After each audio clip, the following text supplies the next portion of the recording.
नमस्कार, मैं आरबी सिंह यादव और आप देख रहे हैं मेरा YouTube channel RB Singh Yadav editor. आज मैं उत्तर प्रदेश में भारतीय जनता पार्टी की जो छीछा लेदर शुरू हो गई है उस पर बात करूंगा। आपको मालूम है कि पिछले दिनों दिवाली के मौके पर योगी आदित्यनाथ जो मुख्यमंत्री हैं हमारे, पूरे दल बल साथ के साथ पूरे मंत्रिमंडल को लेकर के सरयू अयोध्या गए थे और वहाँ पर लाखों की तादाद में दीपोत्सव मनाया गया। लेकिन उनके इन कार्यक्रमों में भारतीय जनता पार्टी के पूर्व प्रदेश अध्यक्ष और वर्तमान में डिप्टी सीएम मौर्य जी भाग नहीं ले रहे हैं। इस बात की अटकलें पूरे प्रदेश में ही नहीं पूरे केंद्र तक शुरू हो चुकी हैं कि आखिरकार ऐसा क्यों हो रहा है।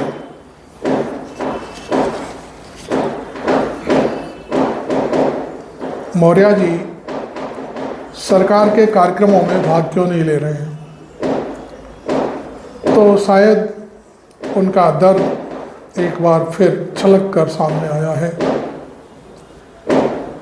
आप जानते हैं कि पिछला चुनाव मौर्य जी के नाम पर ही लड़ा गया था और वो प्रदेश के अध्यक्ष थे।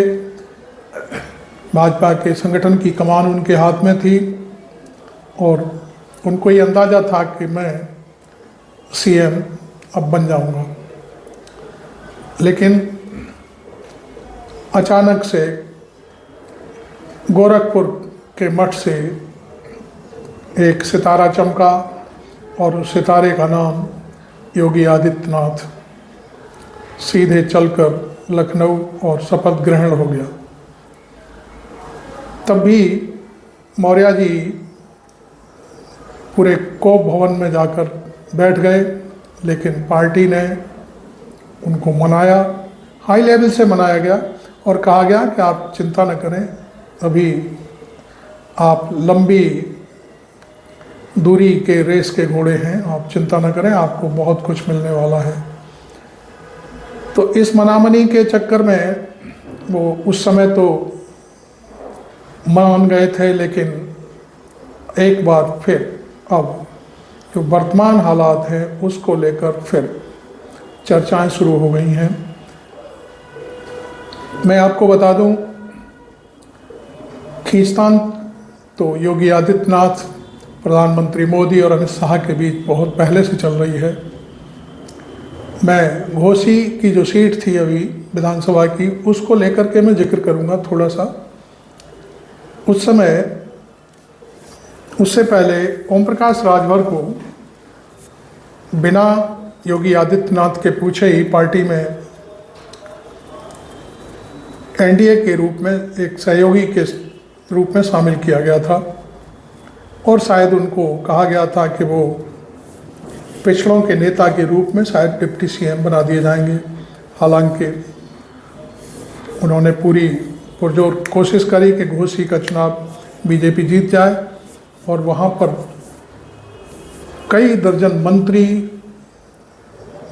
पार्टी के संगठन के बड़े बड़े नेता चुनाव प्रचार करने गए, लेकिन वो सीट हाथ से निकल गई और वो कम से कम शायद जहाँ तक मेरा अंदाज है 45,000 के इर्द गिर्द ऊपर नीचे भारतीय जनता पार्टी चुनाव हार गई। बताया गया है कि राजभरों ने भी वोट नहीं दिया, ठाकुरों ने भी वोट नहीं दिया। इस बात को लेकर योगी आदित्यनाथ के ऊपर अंदर अंदर ये तंज कसा जाने लगा कि योगी जी ने खुद ये सीट हरवाई है। उसका कारण बताया गया कि जो ओम प्रकाश राजभर हैं और जो घोसी की टिकट का प्रत्याशी था वो समाजवादी पार्टी से तोड़कर लाया गया और फिर उसे टिकट दे दिया गया और ये योगी जी के से बगैर पूछे ये सारा काम किया गया, इसलिए ऐसा हुआ। खैर वो बात तो उस समय जहाँ की तहाँ रह गई। और अब नई चर्चाएं शुरू हो गई हैं। वर्तमान में डिप्टी चीफ मिनिस्टर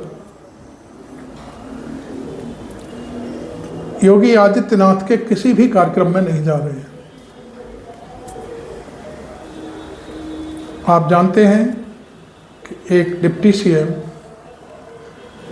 और मंत्रिमंडल की बैठक हो और उसमें ना जाए, बुलावे पर भी ना जाए, तो इसके माने क्या हो सकते हैं।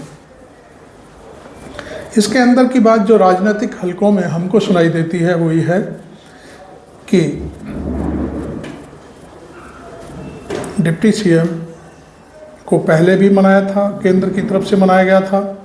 क्योंकि कुछ समय पार्टी के बिखरने की आवाज़ें शुरू हो गई थी, तो लिहाजा उनको ये कहा गया था कि आप लंबी रेस के घोड़े हैं, इसलिए आप चिंता ना करें, आपको सब कुछ मिलेगा।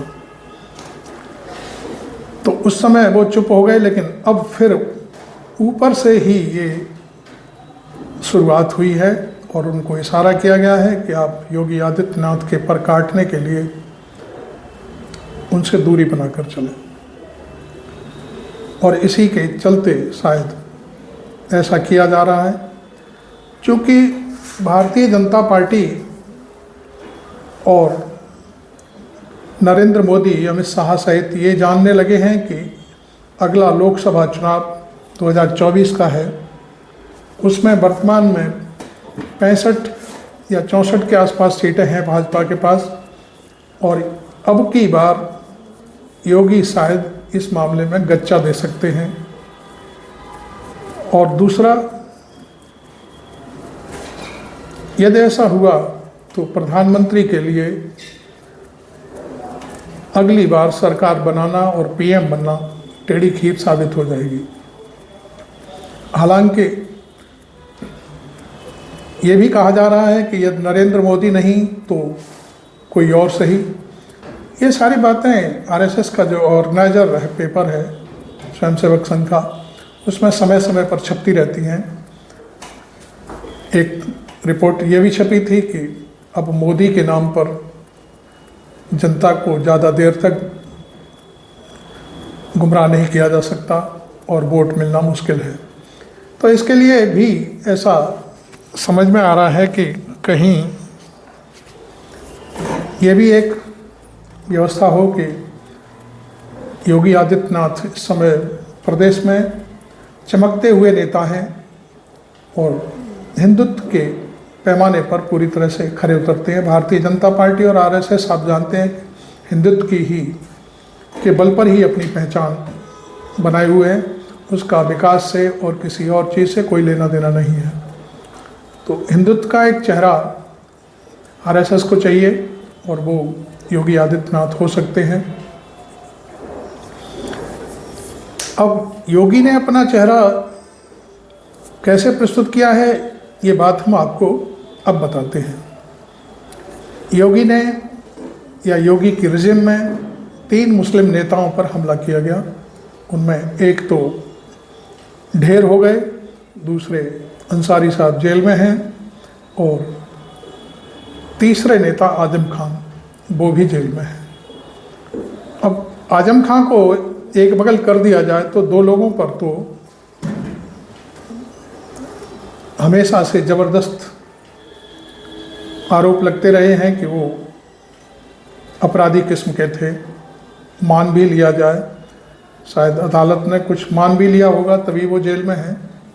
वो जो निपट गए वो भी जेल में ही थे। तो आजम खान उस श्रेणी में नहीं आते।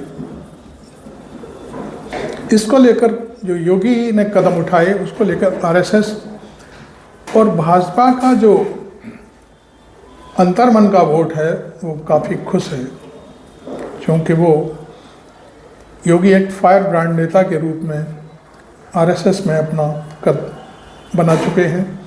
खैर, अब बात आती है कि अगला कौन, तो आरएसएस के लिए योगी से बढ़िया कोई व्यक्ति नहीं हो सकता। जब आरएसएस ऐसा सोच रही है, भारतीय जनता पार्टी की जो साइलेंट हाईकमान है वो भी सोच रही है, तब अमित शाह को ये सारी बातें फूटी आंख नहीं सुहा रही हैं, क्योंकि नरेंद्र मोदी के बाद अमित शाह खुद को प्रस्तुत करना चाहते हैं कि वो इस दौड़ के दूसरे चेहरे हैं। दौड़ मीन्स प्रधानमंत्री पद के दावेदार। हालांकि इस मुद्दे पर एक और एंट्री हो सकती है, वो महाराष्ट्र से हो सकती है, गडकरी साहब की, क्योंकि गडकरी भी एक बहुत ही सुलझे हुए नेता हैं और पार्टी के राष्ट्रीय अध्यक्ष रह चुके हैं। उन्हें उनके नाम पर हो सकता है कुछ विपक्ष की जो पार्टियां हैं वो एनडीए में तालमेल के लिए उनके साथ आ सकती हैं, क्योंकि लोग कहते हैं कि मोदी के अलावा कोई और पीएम होगा तो उनका रुख फ्लेक्सिबल होगा, लचीला होगा, तो वो भी एक चेहरे हैं। लेकिन फायर ब्रांड के रूप में आरएसएस के पास योगी से बढ़िया कोई चेहरा नहीं है। तो एक चीज़ तो ये है। दूसरा, आरएसएस और खुद मोदी और अमित शाह इस बात से भी बहुत परेशान है कि जो इंडिया संगठन बना है गठबंधन, उसमें यदि कांग्रेस, समाजवादी पार्टी और चुनाव आते आते यदि बसपा भी शामिल हो गई तो फिर बीजेपी को शायद पूरे यूपी में एक अंक पर आने में देर नहीं लगेगी, क्योंकि वोट बैंक तो वही है, बैकवर्ड, दलित, मुस्लिम और कांग्रेस का सवर्ण, तो वो सारा मिलकर के यदि एक जगह पड़ता है तो फिर बीजेपी कहीं की नहीं रहने वाली है। एक सारी चीज़ों को ध्यान में रखते हुए कांग्रेस और बसपा सपा के गठबंधन से निपटने के लिए हाईकमान और या कहें नरेंद्र मोदी ये चाहते हैं कि योगी को हटाकर डिप्टी चीफ मिनिस्टर हमारे जो बैकवर्ड से आते हैं उनको यूपी की कमान सौंप दी जाए। उनका सोचना यह है कि हर वक्त आप भी जानते हैं कि एक शगुफा छूटता रहता है कि बैकवर्ड का सारा आरक्षण यादव खा गए और दलितों का सारा आरक्षण मायावती का वोटर खा गया, मतलब दलित समाज खा गया, जाटव समुदाय जिसको कहते हैं। तो ये आरोपों के बीच में बाकी का जो वोट बैंक है बैकवर्ड का और जो महादलित हैं उनका, तो उसकी गोलबंदी करने के लिए डिप्टी चीफ मिनिस्टर को आगे करके आगे की रणनीति बनाने का काम बहुत तेज़ी से चल रहा है और इसी के चलते उनके अंदर ये जोश भर दिया गया है कि आप योगी से निपटने के लिए तैयारी शुरू करिए।